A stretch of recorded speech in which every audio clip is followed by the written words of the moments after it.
Hi, வணக்கம். இது Media Masons Kitchen presents TCDC Make it easy. நான் உங்கள் ஷெஃப் ஏட்ரியன். இன்னைக்கு வந்து டாப் குக் டூப் குக்ல நம்ம கிரண் மேம் பண்ண சக்க pradhaman.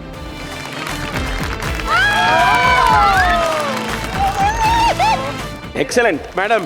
Really nice. Oh my God! Consistency is out of the world. And the icing on the cake and out of the world. Oh, out of the world. Thank you. அதுக்கு வேண்டிய ingredients வந்து திராட்சை, முந்திரி, திருவுண தேங்காய், பலாப்பழம், பால், வெல்லம் வந்து சுடுதண்ணியில் போட்டு ஊற வச்சுருக்கோம். லாஸ்ட் வந்து நெய். இப்போ அடுப்பு சூடாச்சு.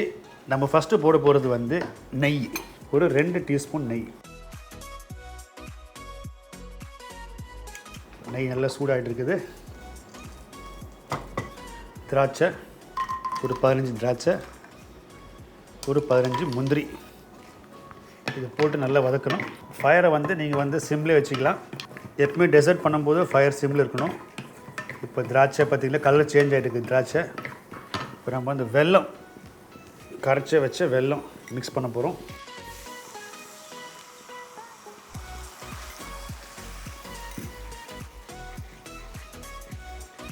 இப்போ அந்த வெல்லம் நல்லா கொதிக்க ஆரம்பிக்குது. இப்போ வந்து நம்ம தேங்காய் திருவுண தேங்காவை போடுறோம். ஒரு 3 டீஸ்பூன் தேங்காய் போட்டிருக்கோம். தேங்காய், வெல்லம், முந்திரி, திராட்சை எல்லாம் நல்லா வெந்துட்டுருக்குது. இப்போ இது ரொம்ப ஈஸி. ஒரு 15 மினிட்ஸில் எல்லாமே ரெடி ஆகிடும். இது ரொம்ப ஈஸி. இது இப்போ வந்து பலாப்பழத்தை ஒரு விசில் வர வரைக்கும், இல்லைனா நம்ம சாதாரணமாக ஒரு 7 மினிட்ஸ்க்கு வந்து பழப்பழத்தை வந்து நல்லா பாயில் பண்ணி இந்த மாதிரி ஒரு பேஸ்ட்டில் வர லெவலுக்கு வந்து நம்ம கொண்டு வரணும், திரியாக. இப்போ வந்து இந்த பழப்பழத்தை உள்ளே போடுறோம்.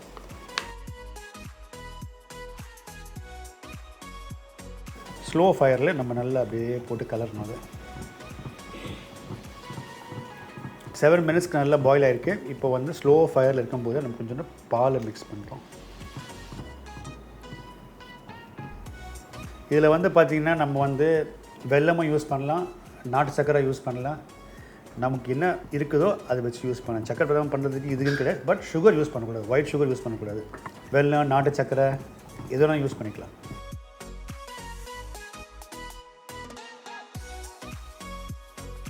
நான் வந்து நாட்டு சர்க்கரை யூஸ் பண்ணனால கொஞ்சம் டார்க்காக இருக்குது. நீங்கள் வெல்லம் யூஸ் பண்ணிங்கன்னா கொஞ்சம் லைட் கலராக தெரியும். இப்போ ஆல்மோஸ்ட் 5 மினிட்ஸாக நல்லா அதை வதக்கிருக்கு. இப்போ லாஸ்ட்டாக நம்ம ஆட் பண்ண போகிறது வந்து ஒரு சிட்டிக்கையோட ஏலக்காய் பவுடர் போடுறோம். ஜஸ்ட் ஒரு டேஸ்ட்டுக்காக ஏலக்காய் போட்டு ஒரு மிக்ஸு. ஒரு அரை டீஸ்பூனுக்கு வந்து நெய் ஃபைனல் டச்சை போட்டுட்டு அடுப்பை ஆஃப் பண்ணிவிட்டு இறக்க போகிறோம். சக்க பிரதமன் ரெடி. இது கிரண் பண்ணது, ஆனால் என் ஸ்டைலில் பண்ணியிருக்கேன். நான் பண்ணது வந்து பனை வெல்லத்தில் பண்ணியிருக்கேன். இதே மாதிரி நீங்கள் வந்து நிறைய ரெசிபீஸை பார்க்கணுன்னா மீடியா மேசன்ஸ் கிச்சன் சேனலை வந்து ஃபாலோ பண்ணணும்.